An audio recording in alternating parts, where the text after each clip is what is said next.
Hello everyone. In today's episode of Your Home Inside Out with Karan Kochar, we are meeting Kshitij Kapoor. He is founder and principal architect of Habitat Design Architects. He has an exemplary experience of 21 years in which he has handled projects like Rozier Hotel. He has worked with the groups of like GMR, Unitech. He has been instrumental in designing over 5 lakh square feet of residential and commercial space in Gurgaon only. Currently, he is working in cities like Udaipur, Ahmedabad, Rajpur, Indore, Guwahati, and other major cities of India. His international exposure as of today includes projects in Liberia, Ghana, and Nigeria. Welcome, Kshitij. Thank you, Karan. How are you doing? Thank you so much. It's absolutely fantastic. So, just tell our audience what are the things that they should keep in mind. 3 things while designing their homes. Well, Karan, it's a very huge chapter. I teach also students of architecture. And I missed to also notice that he also teaches a lot of architecture students. So it's very difficult to kind of say what one should do when you're designing a house. But I can just quickly mention few aspects which we use when we approach residential architecture design. So for me, when I do a residence, I generally believe in designing a house around the courtyard. What happens in the city houses, they're very long and the aspect ratio of the plot is not very squarish. So while the front of the house and the rear of the house, we tend to get in a good amount of light coming into the house. The center of the house is generally very dark. Oh, yes. So we try to punch big courtyards from the top, sometimes courtyards, sometimes big shafts, so that we can allow and capture the sunlight. And we design this in such a way that we follow the solar path and allow the sun to enter inside the house. So that is a key thing for us. But a negative of this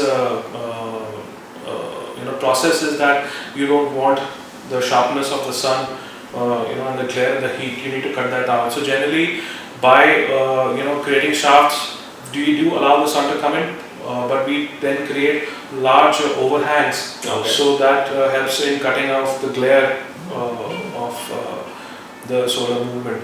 So this is an important aspect we take care of. Then we also use some methods to allow natural cooling of the house, which of course with the possibility of time I can't explain, but for a regular person, for a layman, a good idea I can tell you guys is, in front of your house, in the rear of the house, wherever your house is exposed to the weather, try and use dry cladding. So dry cladding, we use 30 millimeter thickness of stone, and we clad the outside wall with that stone, giving a gap of around 50-60 mm.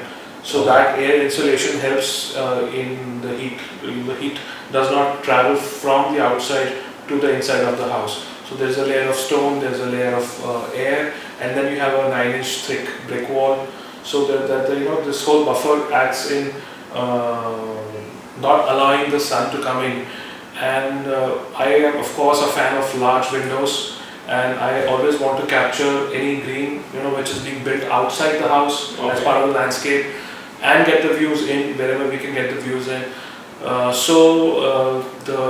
When you have large windows, then we use double glass units.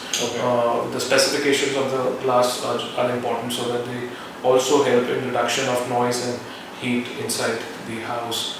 So these are the few good points one should take care of. Technically speaking, I would always recommend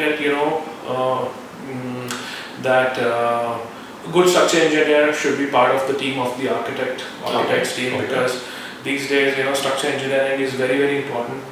And although a good amount of money is being spent on the reinforcements and the design of structure engineering, but if the engineer is not good, that money goes to waste. And I generally prefer designing my structures which are earthquake proof for the zone 5. Although we are in zone 4, so that bumps up the price a bit, but then I always teach my clients, they should spend a good amount of money on the structure. So instead of 800 rupees or 850 rupees, I would prefer they spend 1000 rupees per square foot on the structure to make it very safe and solid.